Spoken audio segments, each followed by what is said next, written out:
ॐ सहनाववतु सहनौ भुनक्तु सह वीर्यं करवावहै तेजस्विनावधीतमस्तु मा विद्विषावहै।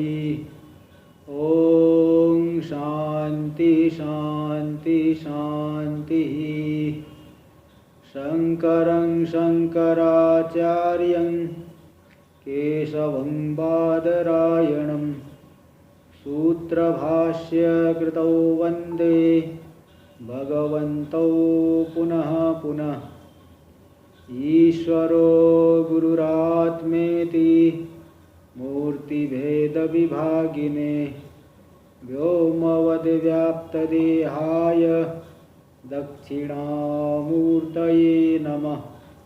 ओम शांति शांति शांति। कृष्ण यजुर्वेदीय कठोपनिषद पर हम लोग विचार कर रहे हैं। कठोपनिषद पे हम लोग विचार कर रहे हैं। तो इसमें जो है प्रथम अध्याय की प्रथम वल्ली का विचार पूरा हो गया। उसमें पूरी कथानक आ गई। नचिकेता यमराज जी के पास गए और यमराज जी ने जो है उस घटना को लेकर के 3 वर दिया और उसमें से प्रथम वर के द्वारा पिता की संतुष्टि, द्वितीय वर के द्वारा अग्नि विद्या और तृतीय वर के द्वारा आत्मविद्या को उन्होंने मांगा है। तब यहाँ पे फिर इसके बाद यमराज जी ने उनकी बहुत परीक्षा की, इसके अंदर योग्यता है कि नहीं, क्योंकि आत्मविद्या का अधिकारी साधन चतुष्टय संपन्न ही है। इसलिए यहाँ पे परीक्षा उन्होंने अच्छे से किए। अब इसके बाद द्वितीय वल्ली में हम लोग आगे का विचार देखेंगे। टीका देखिए पहले। अभ्युदय निश्रेयस विभाग प्रदर्शनेन। अभ्युदय और निश्रेयस इन दोनों का विभाग दिखा दिया गया। विभाग दिखा करके थोड़ा 7 नंबर टिप्पणी भी देख लीजिए, उसमें दिए हैं अभ्युदय इत्यादि। अभ्युदय स्वर्गादि अनित्यम सुखम। अभ्युदय शब्द का अर्थ आप लोग नोट कर लेना है ना, क्योंकि बहुत बार बार आता है। अभ्युदय क्या है? अभ्युदय के ही अर्थ है अभ्युदय स्वर्गादि अनित्यम सुखम। स्वर्गादि जो अनित्य सुख है वही अभ्युदय है। और निश्रेयसम नित्य सुखम। निश्रेयस क्या है? मुक्ति, वो नित्य सुख है। नित्य सुखम मोक्षस। तयोर विभागस्य साधन स्वरूपादिना वैलक्षण्यस। इन दोनों का विभाग दिखा दिए। विभाग दिखाने का मतलब क्या है? इन दोनों का साधन क्या है, इन दोनों का स्वरूप क्या है, हाँ, इनका फल क्या है। इन दोनों को जो अच्छा इसका, हाँ ठीक है, निश्चय तो फल हो गया, स्वयं फल हो गए। अभ्युदय निश्रेयस फल है। इन दोनों का साधन क्या है और इन दोनों का स्वरूप क्या है। आदिना वैलक्षण्य से प्रदर्शन द्वारा इनके जो बीच में और क्या क्या क्या क्या चाहिए, इनकी प्राप्ति के लिए सहकारी क्या साधन चाहिए, इनका जो है तो साधन स्वरूप आदि के द्वारा वैलक्षण्य का प्रदर्शन के द्वारा इन दोनों का विभाग दिखा दिए। और आगे अभी और दिखाएंगे अन्य विभाग।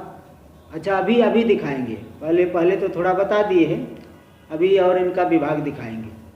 तो अन्य श्रेय इत्यादिना दूरमीते इत्यादिना च विद्या विद्योस तथा विभाग प्रदर्शन द्वारा। तो अभ्युदय और निश्रेयस के विभाग के प्रदर्शन के द्वारा और विद्या और अविद्या के विभाग के प्रदर्शन के द्वारा। विद्या के विभाग का प्रदर्शन यही पहला ही देखिए आ जाएगा मंत्र। अन्य श्रेयो अन्य द्वितयो पेय इत्यादि ना। और दूर में ते विपरीते विसूची। फिर इसके बाद ये तीसरा मंत्र, हाँ तीसरा है, हाँ तीसरा मंत्र होगा, हाँ तीसरा नहीं चौथा मंत्र है। दूर में ते विपरीते विसूची। हाँ इन दोनों ही मंत्रों के द्वारा विद्या विद्योस तथा विभाग प्रदर्शन द्वारा विद्या और अविद्या में भी साधन और स्वरूप आदि के द्वारा विभाग का प्रदर्शन करके शिष्यम स्तौति। शिष्य की स्तुति कर रहे हैं कि तुम उत्तम जो है लक्ष्य को चाहते हो। इनका विभाग दिखा करके और इन दोनों में से उत्तम को तुम चाहते हो, इसलिए शिष्य की स्तुति कर रहे। इति अन्वय। स्तुति क्यों की जा रही? कुछ तो गुण होना चाहिए। ऐसे बिना गुण वाले की स्तुति क्यों करेंगे? बोले स्तुतौ हेतु केवल विद्यार्थी तया, केवल विद्या के अर्थी है, विद्या को ही चाहता है, भोगों को नहीं चाहता नचिकेता, इसलिए केवल विद्या का अर्थी होने से वह स्तुति उनकी की जा रही। इसलिए स्तुतौ हेतु केवल विद्यार्थी तया इति, यानी विद्या मात्राभिलाषित्वाद इत्यर्थ। नचिकेता केवल विद्या मात्र के अभिलाषी है, विद्या मात्र को ही चाहते हैं, इसलिए उनकी स्तुति की जा रही। तथा च वक्ष्यति, इसलिए आगे कहेंगे भी, विद्या भीप्सिनम नचिकेतसम मन्ये नत्वा कामा बहवो लोलुपंत। हे नचिकेता, मैं तुम्हें विद्या का अभीप्सी, विद्या को चाहने वाला मानता हूँ, क्योंकि तुम्हें जो है काम विषय जो है लुप्त नहीं कर पाए। मैंने बहुत प्रलोभन दिया लेकिन तुम लुप्त नहीं हुए, लोभ में नहीं आए। और स्तुतिश्च, और स्तुति भी करेंगे, सत्य धीतिर व्रता बतासी, बत अनुकंपा करके कहेंगे तुम बड़े सत्य धैर्य वाले हो, तुम्हारा धैर्य अत्यंत सत्य है, सत्य धृति हो तुम, तुम्हारा धैर्य निश्चल है। और त्वादृंग नो भूया नचिकेता पृष्ठा, तुम्हारे जैसे प्रश्न पूछने वाले शिष्य मुझे और भी मिले, इत्यादि रूपानुसंधेया, इत्यादि स्वरूप वाली स्तुति भी जान लेना चाहिए। तो वही देखिए टीका में, एक कठोपनिषद में टीका तो कम दिए है, टिप्पणी बहुत ज़्यादा दिए है, चलो इसलिए थोड़ा सा गंभीर अर्थ मालूम पड़ जाता है। देखिए अभ्युदय निश्रेयस विभाग प्रदर्शनेन, अभ्युदय यानी स्वर्गादि नित्य सुख, निश्रेयस यानी नित्य सुख, इन दोनों का विभाग का प्रदर्शन करके। विभाग का प्रदर्शन कैसे हुआ? साधन स्वरूप आदि को दिखा करके, साधन और स्वरूप आदि के द्वारा विलक्षणता को दिखा करके। और विद्या विभाग प्रदर्शनेन च, विद्या और अविद्या के विभाग का प्रदर्शन भी करके मंत्र को बताई दिए टिप्पणी में।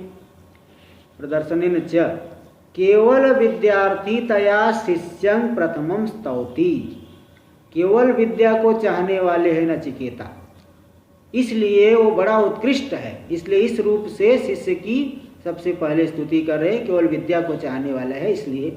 इति आह, इसी बात को दिखा रहे, कहते हैं भाष्यकार भगवान परीक्ष इति। भाष्य में देखिए अवतरण एक पंक्ति, वही आधी पंक्ति है। परीक्ष शिष्यं विद्या योग्यताम च अवगम्या, उन्होंने शिष्य की परीक्षा कर ली, देख लिए कि अधिकारी में कोई दोष नहीं है ना, वैराग्य तीव्र है और मुमुक्षा भी तीव्र है इनके अंदर।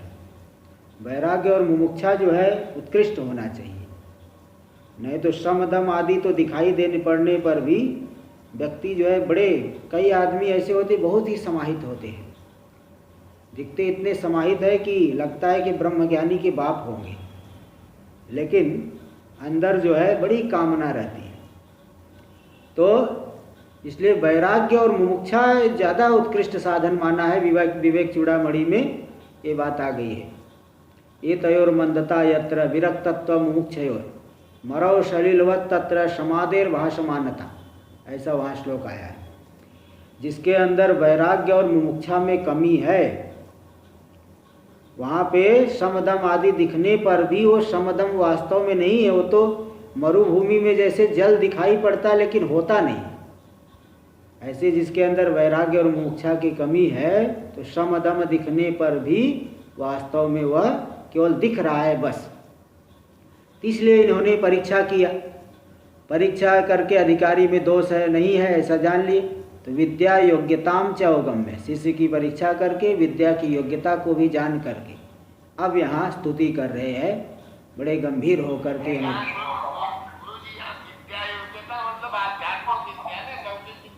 नहीं आध्यात्मिक विद्या है भाई। यहाँ कौन सी विद्या बताए देख लीजिए, टिप्पणी आ गई, सब दिखा दिए बता दिए। अब यहाँ का प्रसंग लोगे कि बाहर जाके आप टिप्पणी भी पढ़ दिया फिर भी आपके ध्यान में नहीं आ रहा है। विद्या देखिए, विद्या को वहाँ बताए, और अविद्या विद्या, यहाँ जो विद्या वाली बात चर्चा चल रही, इसको लीजिए प्रसंग वाली को, ब्रह्म विद्या आत्म विद्या जिसको उन्होंने मांगा है, तो उस आत्म विद्या की योग्यता को तो दिखा कर देखिए 2 नंबर टिप्पणी में दे दिए। विवेक आदि संपत्तिम च निर्धार्य, विद्या योग्यता है, विवेक वैराग्य आदि संपत्ति है, साधन संपत्ति है, इसका निर्धारण करके फिर अब यमराज जी कहते हैं, बहुत गंभीर होके बता रहे, देखो तुम्हारे अंदर क्या जो है उत्कृष्टता है।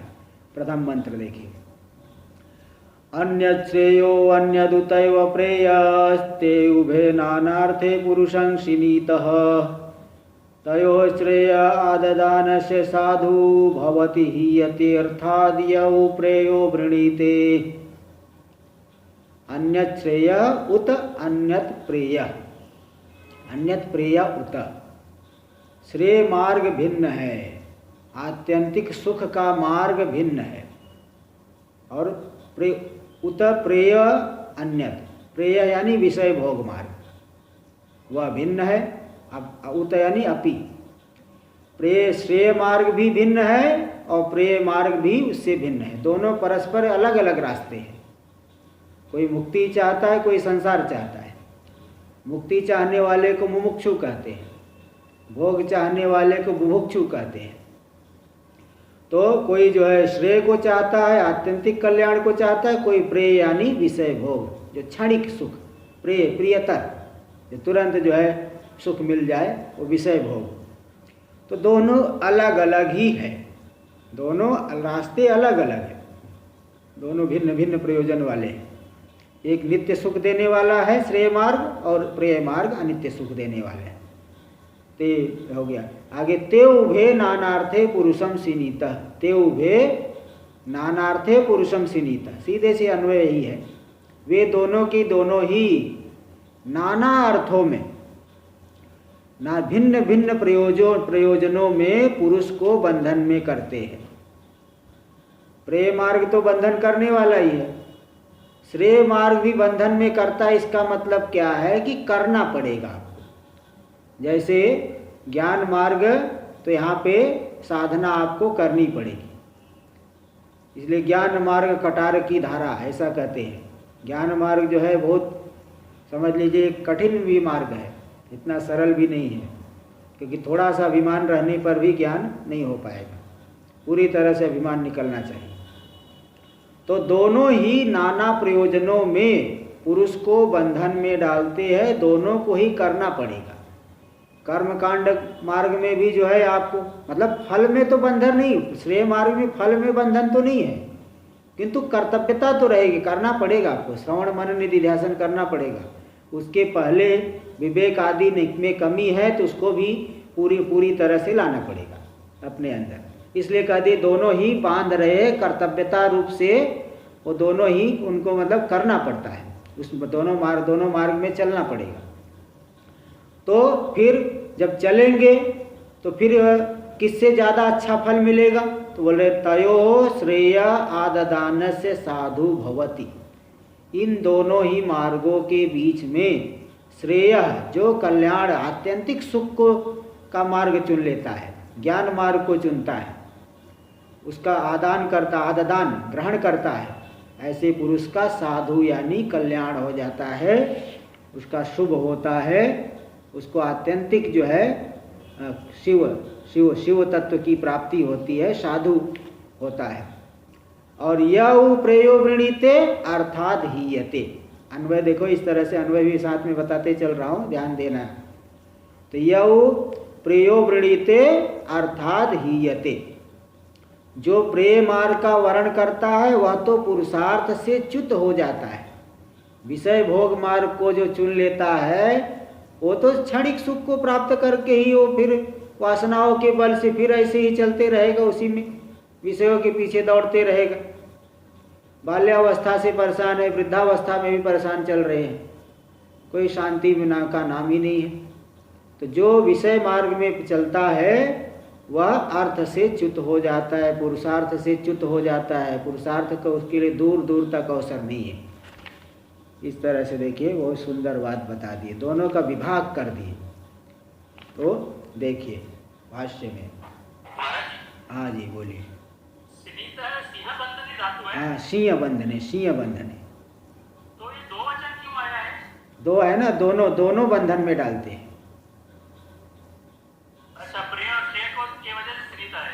हाँ दोनों बंधन, दोनों है ना, दो है, कर्ता दो है तो दो बताना पड़ेगा। हाँ पर मुझे लगा पुरुष तो एक है ना, इसके एक नहीं, दोनों पुरुषम कर्म है। देवदत्त मनुष्य गच्छन्ति, मनुष्य हरिद्वारम गच्छन्ति, तो कर्ता के अनुसार चलेगा ना। चलिए देखिए, भाष्य में देखिए, अन्यद पृथक एव श्रेयो, पृथक एव श्रेय, श्रेय जो है श्रेय मार्ग है अन्य ही है। श्रेय कैसे बनता है? तो मतलब श्र है ना, ये श्र आदेश प्रशस्य, अयम अपि प्रशस्य, अयम अपि प्रशस्य, अयम अपि प्रशस्य, येषाम मध्य अयम अतिशयन प्रशस्य, 3 अथवा 3 से ज़्यादा के बीच में, यह भी श्रेष्ठ है, यह भी श्रेष्ठ है, यह भी अच्छा है, लेकिन इनके बीच में यही सबसे ज़्यादा अच्छा है। तो अच्छा यहाँ 2 वचन लेना है, श्रेय है ना, श्रेय ये 2 ही लेना, यह भी श्रेय, ये सुन हो रहा है तो 2 लेना, यह भी प्रशस्य है, उत्तम है, यह भी उत्तम है, इन दोनों के बीच में यह ज़्यादा उत्तम है, इसलिए इसको श्रेय कहते हैं, ज़्यादा अच्छा है, अतिशय प्रशस्यम। तो तयो श्रेय आददा, अच्छा हम भाष्य में चल रहे थे, अन्यत पृथक एवं श्रेयो, श्रेयो मतलब निश्रेयसम, निश्चितम श्रेय, इसमें निश्चित रूप से कल्याण होता है, निश्चित श्रेय, नहीं ज्ञाने न सदृशम पवित्रम एव विद्यते, ज्ञान के जैसा पवित्र तो कुछ है ही नहीं। तो यह जो है वह मार्ग अलग है। तथा इसी प्रकार अन्यद उत, उत यानी अपि, उत शब्द का ही अर्थ है अपि, अपि यानी एव प्रेय, प्रियतरम, जो प्रियतर विषय भोग मार्ग है वह भी भिन्न मार्ग है। श्रेय मार्ग भिन्न है, विषय भोग मार्ग भिन्न है, दोनों का अलग अलग रास्ता है। ते प्रेय श्रेयसी उभे नानार्थे भिन्न प्रयोजने, वे दोनों जो श्रेय मार्ग और प्रेय मार्ग है भिन्न भिन्न प्रयोजन वाले हैं, एक मुक्ति को देता है और एक बंधन को ही देता है। तो भिन्न भिन्न भिन्न प्रयोजने सती, भिन्न प्रयोजन वाले होते हुए, सती भी 2 वचन ही है, सत सती संति नपुंसक लिंग में, ते दोनों ही भिन्न भिन्न प्रयोजन वाले होते हुए पुरुषम, पुरुष को बंधन में डालते। कौन से पुरुष को बंधन में डालते? अधिकृतम, अधिकारी पुरुष को, वर्णाश्रमादि विशिष्टम, वर्णाश्रम आदि विशिष्ट पुरुष, ब्राह्मण क्षत्रिय वैश्य है तो उनको कर्म करना पड़ेगा, शूद्र भी है तो भी अपना जो है सेवा आदि जो कर्म बताया गया उनका वो करना पड़ेगा। तो अधिकारी पुरुष जो वर्णाश्रम आदि से विशिष्ट है उनको बंधन में डालते हैं, मतलब करना पड़ेगा। देखो सिनीता, क्योंकि कई लोग कहते हैं महाराज श्रेय मार्ग कैसे बंधन में डालेगा? देखो फल तो मुक्ति है, लेकिन उसके पहले करना तो पड़ेगा, इसलिए कार्य बंधन में डालते। करना है, कर्तव्यता है जब तक आप ज्ञान नहीं प्राप्त करते। तो इसलिए वर्णाश्रमादि विशिष्टम सिनीतो बधनीत, ऐसा नहीं कि एक दिन श्रवण करेंगे दूसरे दिन गायब रहेंगे उनको नित्य करना पड़ेगा, तभी जो है हो पाएगा। तो हाँ, तो ताभ्याम, हाँ जी, श्रेय में चलने वाला व्यक्ति अगर बीच में ही च्युत हो गया, हाँ तो गीता में आया है, गीता में आया है, बात आई है हाँ, गीता में कि प्रेय वाला तो चलो वो पहले गिरा हुआ है, हाँ, लेकिन श्रेय करने वाला अगर वो च्युत हो गया, हाँ तो कोई बात नहीं, उसे अगले जन्म में वहीं से आरंभ करेंगे तुरंत तत्र। हाँ स्मृति की बात ले लेंगे, हाँ भगवान की बात ले लेंगे, भगवान की बात शास्त्र सम्मत, वेद सम्मत है।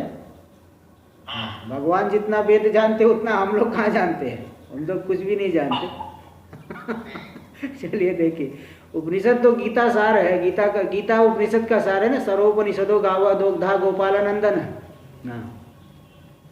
चलिए देखिए, तो सिनीतो यानी बधनीत, वर्णाश्रम आदि से विशिष्ट पुरुष को ये दोनों मार्ग बंधन में डालते। मतलब बंधन में डालने का मतलब क्या है? ताभ्याम विद्या विद्याभ्याम आत्म कर्तव्यतया प्रयुज्यते सर्व पुरुष। वो जो विद्या और अविद्या है, अविद्या यानी कर्म मार्ग, इन दोनों के द्वारा आत्म कर्तव्यतया स्वयं को करने के लिए प्रेरित किया जाता है। प्रयुज्यते सर्व पुरुष, सभी पुरुष प्रेरित किए जाते हैं।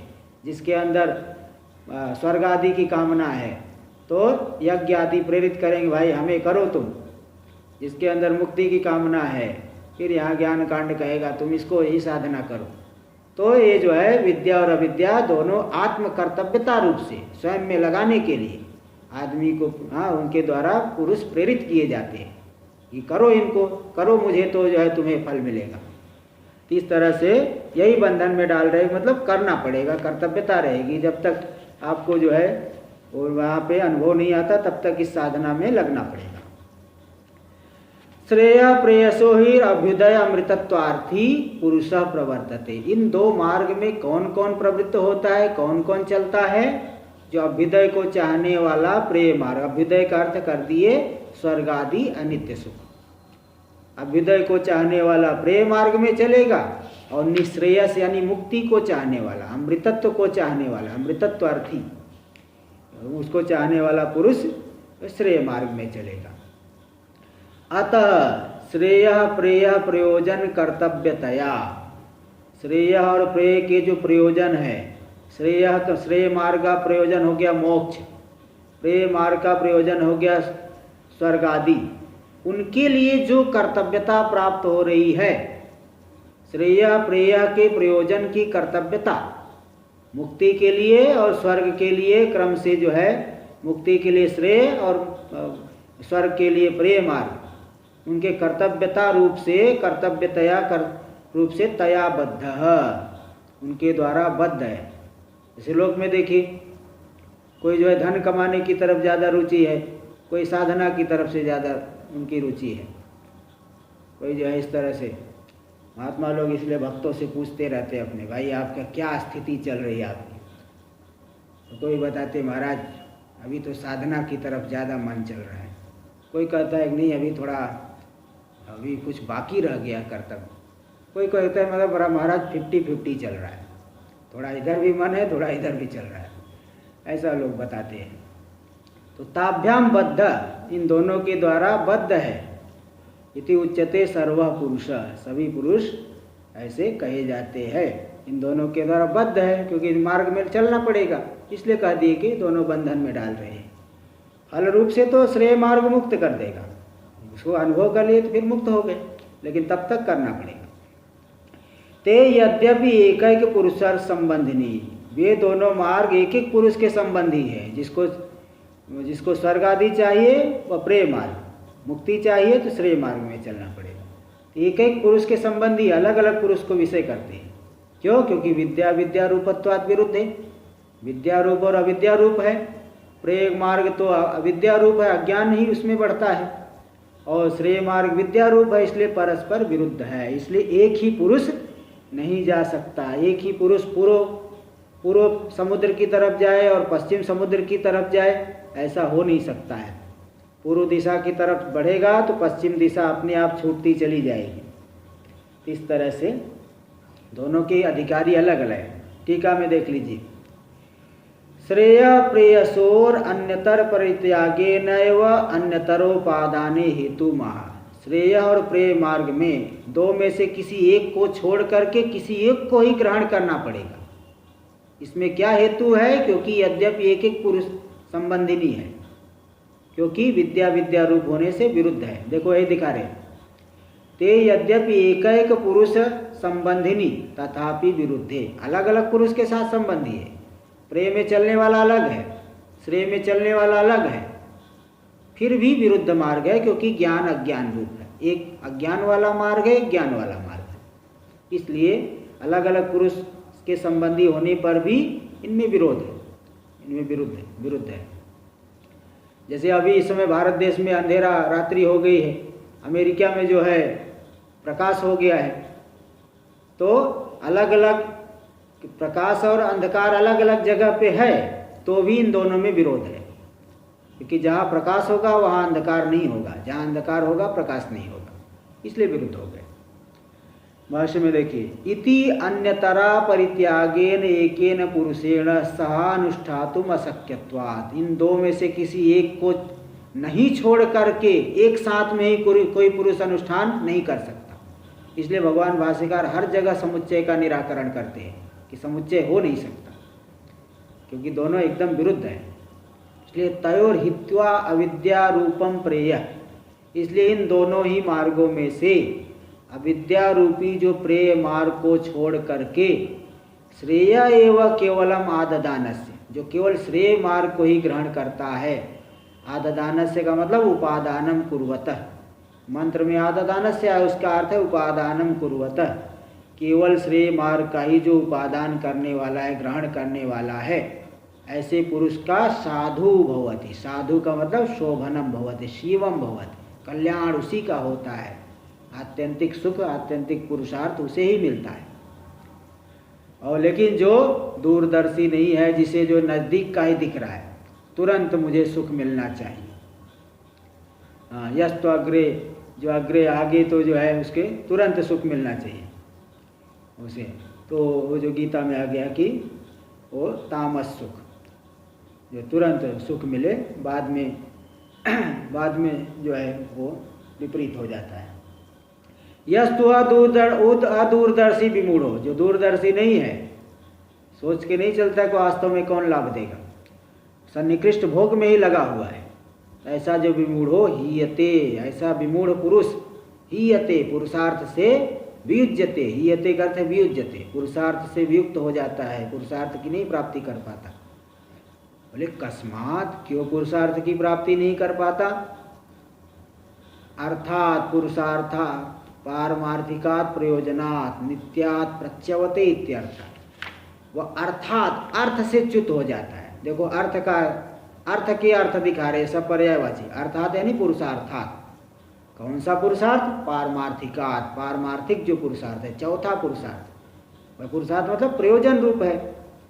नित्य है का नित्य है, नित्य है, नित्यात्। देखो सब पर्यायवाची शब्द। यहाँ अर्थ मतलब कौन सा अर्थ से च्युत हो जाएगा? जो प्रेम मार्ग को लेगा पुरुषार्थ से। तो पुरुषार्थ तो स्वर्ग भी है, बोले स्वर्ग नहीं, पारमार्थिक पुरुषार्थ की बात। पर पारमार्थिक पुरुषार्थ से जो नित्य प्रयोजन है उससे च्युत हो जाएगा, प्रच्यवते इत्यर्थ। प्रच्युत हो जाएगा, मुख्य पुरुषार्थ से हट गया। जैसे मुख्य रास्ते से हट करके पगडंडी में चलने लगा तो फिर जो है परेशान होगा। कोसव, ऐसा कौन है जो नित्य पुरुषार्थ से च्युत हो जाता है, वियुक्त हो जाता है? बोले यऊ प्रेयो वृणीते, जो व्यक्ति, जो विमूढ़ व्यक्ति दूरदर्शी नहीं है, प्रेय मार्ग का वर्ण कर लिया। वृणीते मतलब उपादत्ते, ग्रहण कर लेता है, इत्येतत्। वृणीते का अर्थ है उपादत्ते इत्येतत्, उपादान कर लेता है, यह अर्थ है। तो जो प्रेय मार्ग, विषय भोग मार्ग का ग्रहण किया, आत्यंतिक पुरुषार्थ से च्युत हो गया। तो देख लीजिए आगे। ऊ का अपी अर्थ ले लीजिए, जो भी। ऊ का अपी अर्थ लीजिए, अपी या ऊ, जो कोई भी, जो कोई भी हो, ऊ का अपी अर्थ लीजिए। निपात है, अपी अर्थ ले लीजिए। कहीं कहीं निपात जो है अनर्थक प्रयोग भी होता है। भाष्य में कोई कई जगह आपको मिलेगा अनर्थक हो निपात, ऐसा दे देते हैं। तो आप यहाँ अपी अर्थ ले लीजिए। देखिए आगे, सत्यम स्वायत्ते, ठीक है कि ये दोनों अपने आते हैं, स्वायत्ते। तथापि साधनतः फलतस्य मंदबुद्धि नाम दुर्विवेक रूपे सति, है ना। दोनों स्वायत्त है, सत्य स्वायत्त है, स्व के अधीन है। आप जिस मार्ग में जाना चाहे तो स्वायत्त, स्व के अधीन है ना, स्वतंत्र है आप। पुरुष मनुष्य तो स्वतंत्र है। तथापि फिर भी वह प्रेय मार्ग की तरफ व्यक्ति क्यों बढ़ रहा है? लोग शंका करते हैं कि चलो हम तो, महाराज जी जो है, जब इतनी बात है कि सब लोग समझा रहे हैं, शास्त्र कह रहा है कि इस मार्ग में मत चलो, उस मार्ग में चलो, फिर भी लोग क्यों विषयों के पीछे भाग रहे हैं? देखो इस प्रश्न का उत्तर आपको इस मंत्र में मिलेगा कि लोग आखिर विषयों के पीछे क्यों भाग रहे हैं। देखो ये बता रहे, सत्यम स्वायत्ते, ठीक है कि जो पुरुष स्वतंत्र है, तथापि, तथापि साधनतः फलतस्य मंदबुद्धि नाम। अच्छा वो जो है, नहीं, पूर्व में एक पंक्ति रह गई उधर। यद्यपि उभे, यदि उभे अपि कर्तुम स्वायत्ते, दोनों ही की करने में स्वतंत्र है, स्वायत्त है, दोनों स्वतंत्र रूप से किए जा सकते हैं। कोई बंधन नहीं कि भाई आपको इसी मार्ग में, प्रेम मार्ग में ही चलना है, श्रेय मार्ग में आप नहीं चल सकते। तो स्वायत्त है, पुरुष के द्वारा स्वतंत्र है, पुरुष कर सकता है। तो किमर्थम प्रेय एवं आदत्ते बाहुल्य न लोक, फिर भी लोग बहुलता से प्रेय मार्ग में ही, विषय भोग मार्ग में ही क्यों चलते हैं? पूरा संसार जैसे लग रहा भेड़ चाल की तरह। जैसे भेड़ जो है, एक भेड़ आगे वाली भेड़ जहाँ गई वो खाई में गिर जाए तो बाकी पीछे वाली भी गिर जाती। आगे वाली भेड़ जो है कोई चक्कर मारने लगी, परिक्रमा करने लगी, पीछे की भेड़ भी परिक्रमा करने लगेगी सब। तो ये भेड़ चाल क्यों चल रही है? सब जो विषय भोग मार्ग में क्यों दौड़ रहे हैं? बहुलता से। इति उच्यते, इस विषय में उत्तर दिया जाता है इस मंत्र के द्वारा, द्वितीय मंत्र के द्वारा। देखिए, श्रेयश्च प्रेयश्च मनुष्यमेतस्तौ संपरीत्य विविनक्ति धीरः श्रेयो हि प्रेयसो वृणीते प्रेयो मंदो योगक्षेमात् वृणीते। श्रेयश्च प्रेयश्च मनुष्यमेतस्, श्रेय और प्रेय ये दोनों ही, देखो 2 बार च आ गया, मिल करके मनुष्य के पास आते हैं। ये दोनों मिले हुए स्वरूप से मनुष्य के पास आते हैं। यद्यपि विवेकी व्यक्ति जानता है कि हमारे जीवन का लक्ष्य परमात्मा है, तो भी व्यवहार स्वाभाविक रूप से प्राप्त होता है। जैसे आप जो है भोजन बनाओगे, चावल, तो चावल खरीद के लाओगे, दाल खरीद के लाओगे, आटा खरीद के लाओगे। कोई व्यक्ति आज तक कंकड़ खरीदने नहीं गया भोजन बनाने के लिए, पत्थर जो है खरीदने नहीं गया, लेकिन चावल में कंकड़ पत्थर आ जाते हैं। तो खरीदने गया चावल और साथ में लेके आया थोड़ा सा कंकड़ पत्थर भी उसी में है। मसाला खरीदेगा कुछ उसमें अशुद्धि भी रहती है। तो मतलब कोई भी व्यक्ति जो है अच्छी चीज़, असली चीज़ को खरीदता है, लेकिन उसमें नकली चीज़ें भी आ जाती है, कोई अन्य विपरीत चीज़ भी आ जाती है। ऐसे ही मनुष्य के जीवन का लक्ष्य परमात्मा है, लेकिन व्यवहार प्राप्त होता है। आप माला लेके बैठोगे तो भी भूख लगेगी, मच्छर काटेंगे, है ना? ये सब देखिए सब आ रहा है। नहीं, किसी ने आज तक मच्छर को बुलाया नहीं, भाई तू उस समय काटना। आज तक कोई ऐसा बता दे कि मैंने बुलाया है, लेकिन तो भी मच्छर आके काटते हैं। गर्मी लगेगी, अभी ठंडी लगेगी।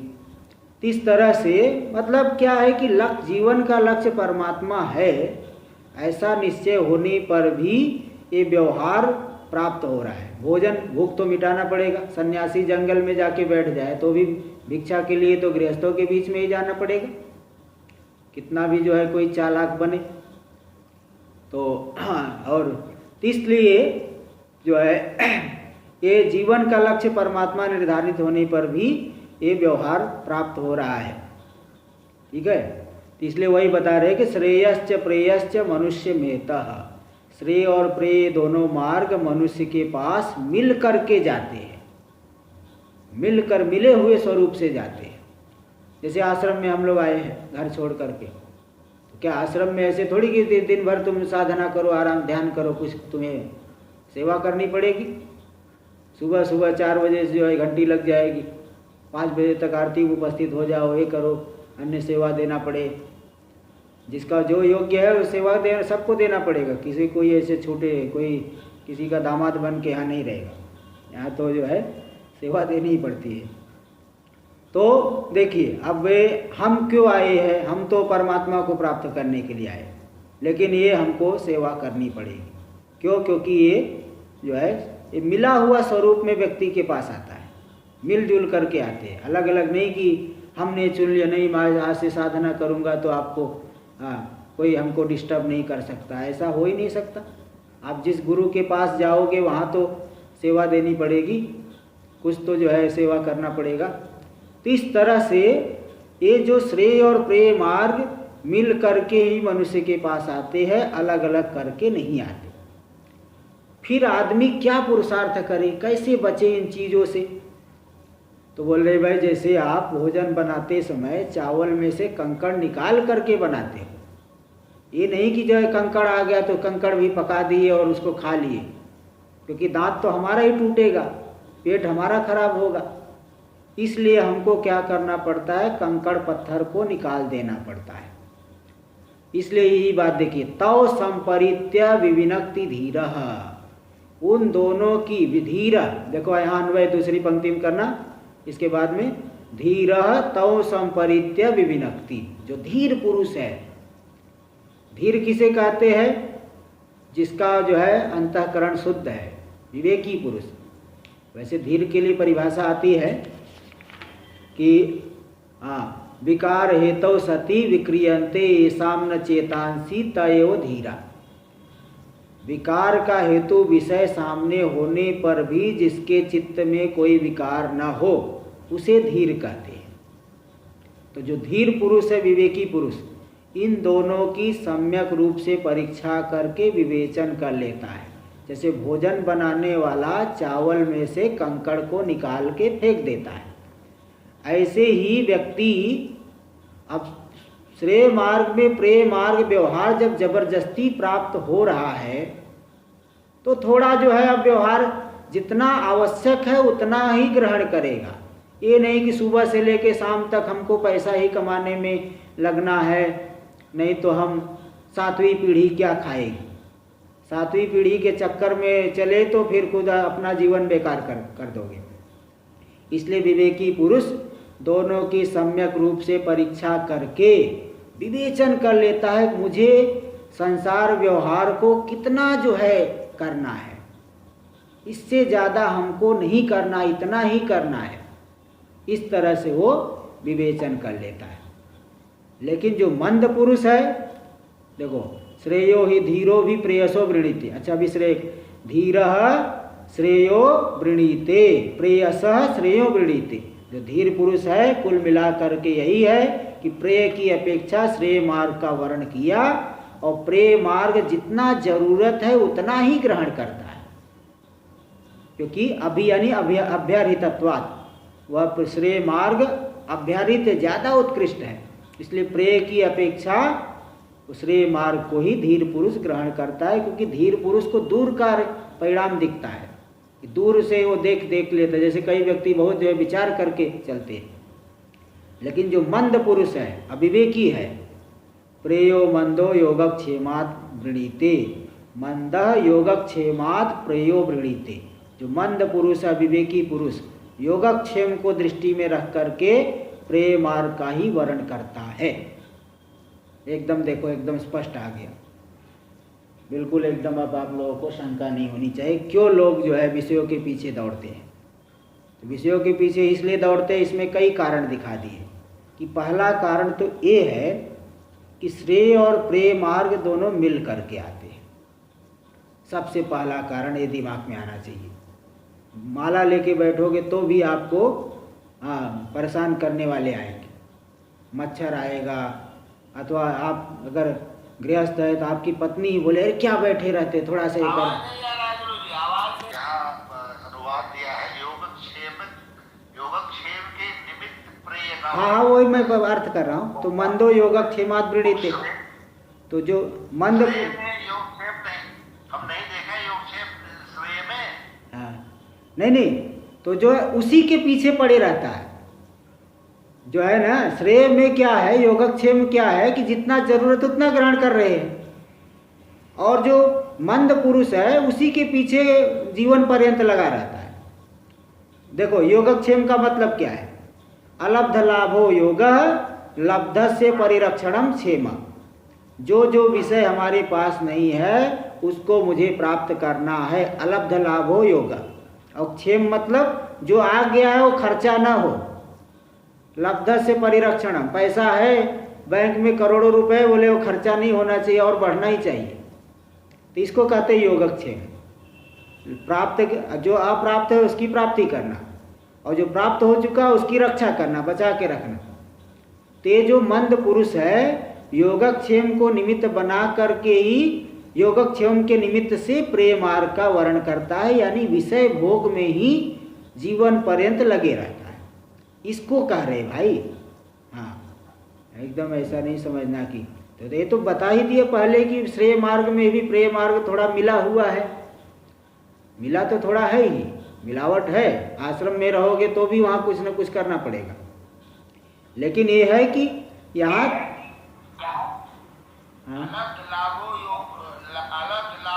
और क्षेम का क्या बताया? लब्ध से परिरक्षणम क्षेमः, गीता में आपको योगक्षेमम वहाम्यहम में देख लेना। गीता में आया ना, अनन्यास चिंतयन्तो माम ये जनाः पर्युपासते तेषां नित्याभियुक्तानां योगक्षेमम वहाम्यहम्। इस श्लोक में योगक्षेम आया, वहाँ पे भाष्य में देख लेना।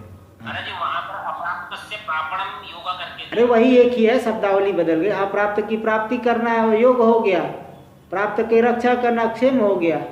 हाँ, शब्द बदल गया है ना, शब्द को लेके कहाँ तक झगड़ा करोगे। चलो देखो आगे, देखिए तो परमात्मा की प्राप्ति में योग नहीं कहेंगे। योग वाला ये देखो भाई, जहाँ जो प्रसंग बता रहे हो उसको लीजिए, है ना। अब दो आदमी, देवदत्त नाम है, दो, एक ने चोरी किया, दूसरे को पकड़ोगे क्या? हाँ, चलो इस ऐसा नहीं होता है, जहाँ कहीं भी घुसा दोगे। वो जहाँ जैसा जो प्रसंग चल रहा है उसको लीजिए ना।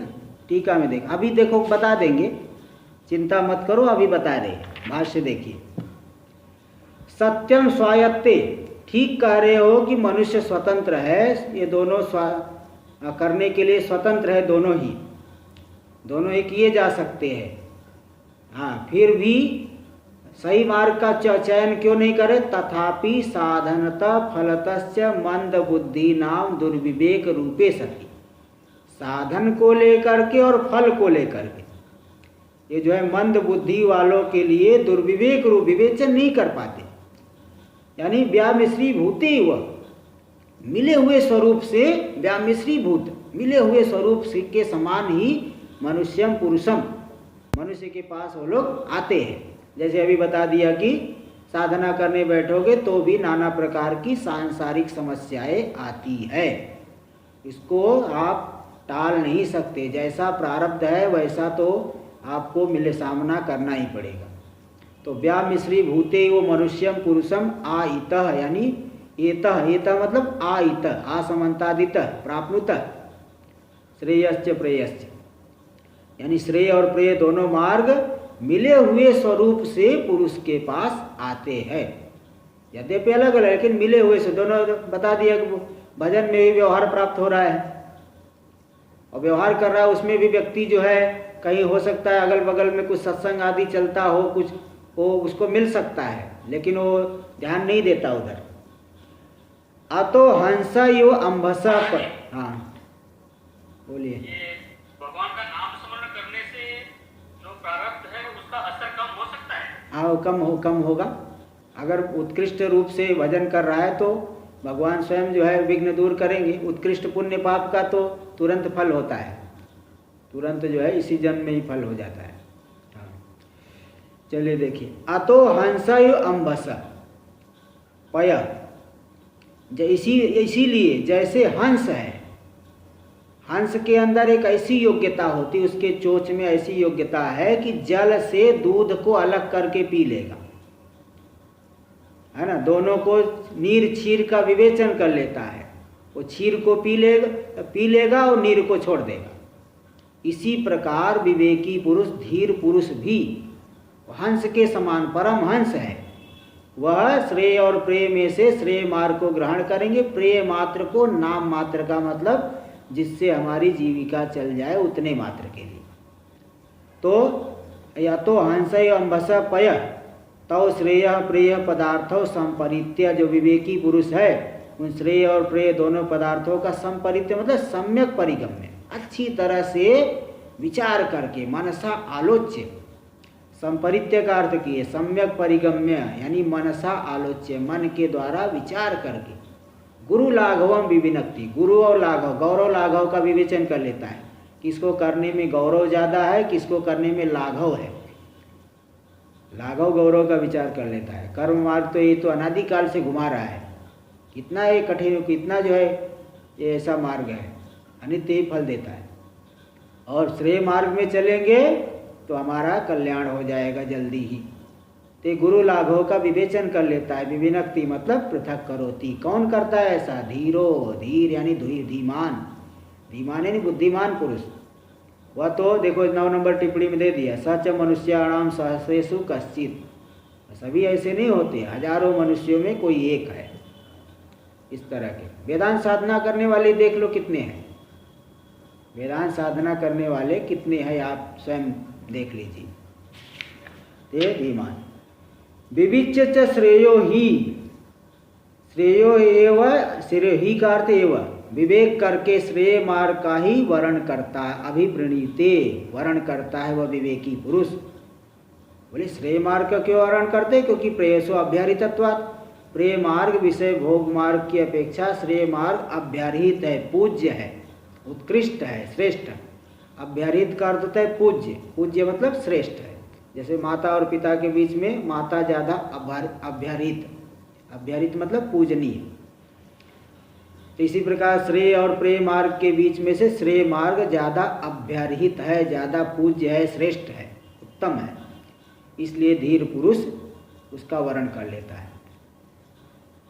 हाँ, कोसव कौन वर्ण करता है श्रेय मार्ग को, धीर, धीर पुरुष वर्ण कर लेता है। धीर के बाद पूर्ण विराम करना, वो जो प्रश्न चिन्ह हटा देना, प्रश्न चिन्ह तो कोसव के बाद में, धीरा के बाद तो पूर्ण विराम।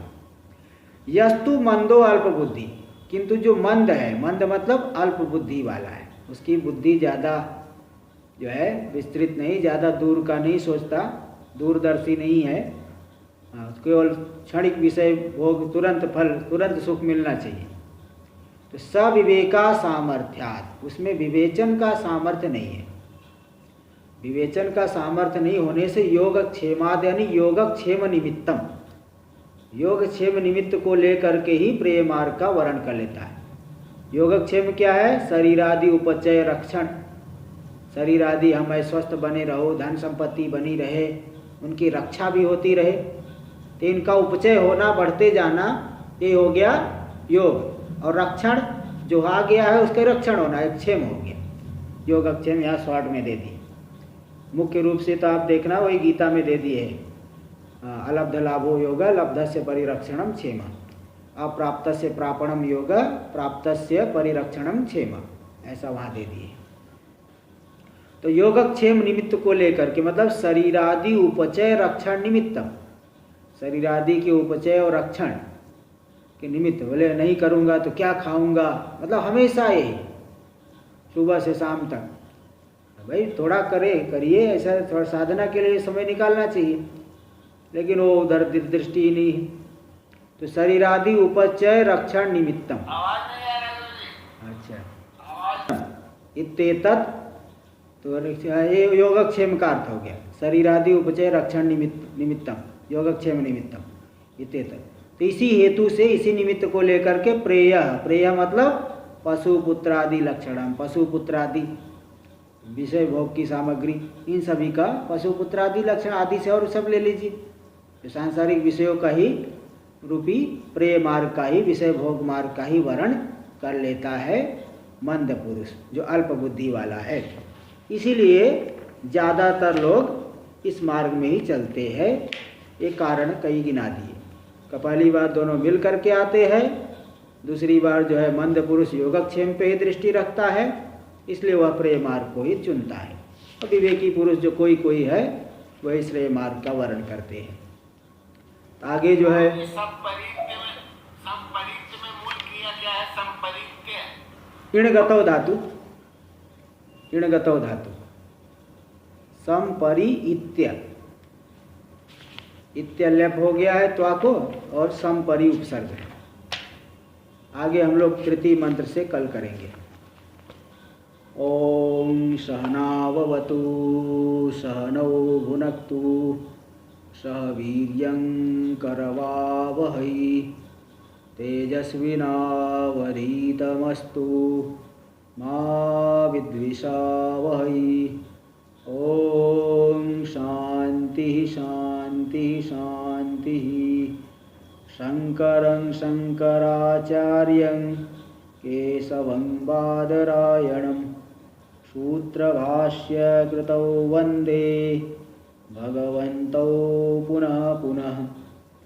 ईश्वरो गुरुरात्मेति मूर्तिभेदविभागिने व्योमवद्व्याप्तदेहाय दक्षिणामूर्तये नमः। ॐ शान्तिः शान्तिः शान्तिः।